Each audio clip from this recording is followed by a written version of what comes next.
हिंदुस्तान पर आया संकट तो मोदी ने अपने हनुमान को बुलाया। एक झटके में डोभाल ने पूरी दुनिया को हिलाया।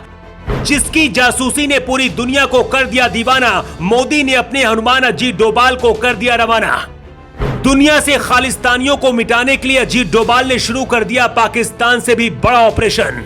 हिंदुस्तान पर एक बहुत बड़ा संकट आने वाला है, उससे निपटने के लिए मोदी ने अजीत डोभाल को आगे खड़ा कर दिया है और डोभाल ने अब दुनिया के 4 बड़े देशों में खलबली मचा दी है। जासूसी के दुनिया के सबसे बड़े खिलाड़ी अजीत डोभाल कहते हैं, जब भी मैं किसी बड़े ऑपरेशन में निकलता हूं, भूल जाता हूं कि मेरी वहां पर जान भी जा सकती है और यही मेरी सबसे बड़ी ताकत है। भारत पर जब भी संकट आया, हमेशा डोभाल ने मोर्चा संभाला। इंदिरा गांधी से लेकर अटल बिहारी वाजपेयी तक के चहेते बने रहे और अब मोदी के हनुमान बनकर भारत की रक्षा कर रहे हैं। लेकिन इस बार जब भारत पर खतरा मंडराया तो डोभाल ने बता दिया कि फिर से वो अपने 30 साल पुराने अवतार में आने वाले हैं। इतना ही नहीं, डोभाल ने एक देश को तो खुली चेतावनी भी दे दी है। कभी अपने देश के लिए डोभाल मुसलमान बन गए थे, लेकिन इस बार उससे भी बड़ा ऑपरेशन करने जा रहे हैं, जिसके बारे में जानकर पूरी दुनिया हिल गई है। बड़े बड़े देश पीएम मोदी के पास फोन घुमा रहे हैं, लेकिन मोदी ने अपने हनुमान डोभाल को आशीर्वाद दे दिया है। कभी पाकिस्तान में मुसलमान बनकर 7 साल तक जासूसी करने वाले डोभाल की ताकत पूरी दुनिया जानती है, लेकिन डोभाल के इस बार गुस्से की वजह क्या है, उसे जान लीजिए।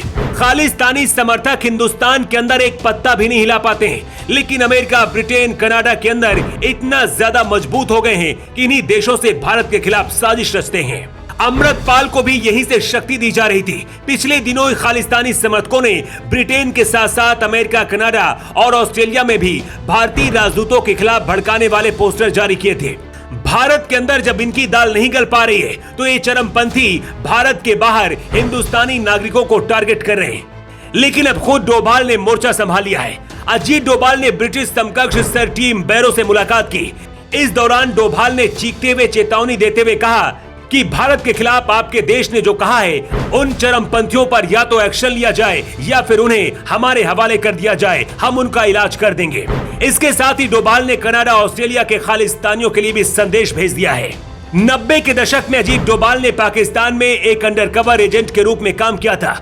उस दौरान दाऊद इब्राहिम और पाकिस्तानी आर्मी से जुड़ी खुफिया जानकारी डोभाल ने भारत तक पहुंचाई थी। डोभाल उस दौरान 7 साल तक मुस्लिम बनकर पाकिस्तान के लाहौर में थे और पाकिस्तान को खबर भी नहीं लगी थी।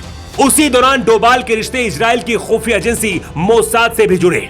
मोसाद दुनिया की सबसे खतरनाक खुफिया एजेंसी मानी जाती है और इसके बारे में कहा जाता है कि अपने दुश्मनों को दुनिया के किसी भी कोने से चुन चुन कर मारती है।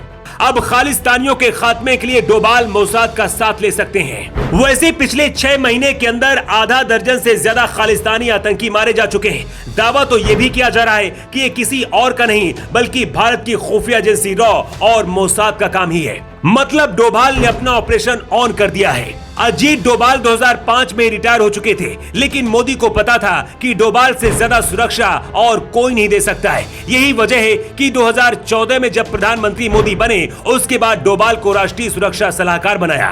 पाकिस्तान की सर्जिकल स्ट्राइक हो या फिर चीन पर अटैक, अमृतपाल जैसे खालिस्तानी समर्थकों को जेल तक पहुंचाना हो या फिर पीएफआई का असली चेहरा सबके सामने लाना हो, ये सब कुछ अजीत डोभाल की वजह से ही हो पाया है।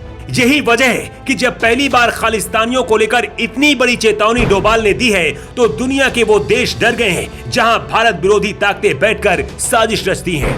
दुनिया का ये सबसे बड़ा जासूस एक बार जो ठान लेता है, उसे करके ही वापस लौटता है और उसी का नाम है अजीत डोभाल। द राष्ट्रहित के लिए ब्यूरो रिपोर्ट।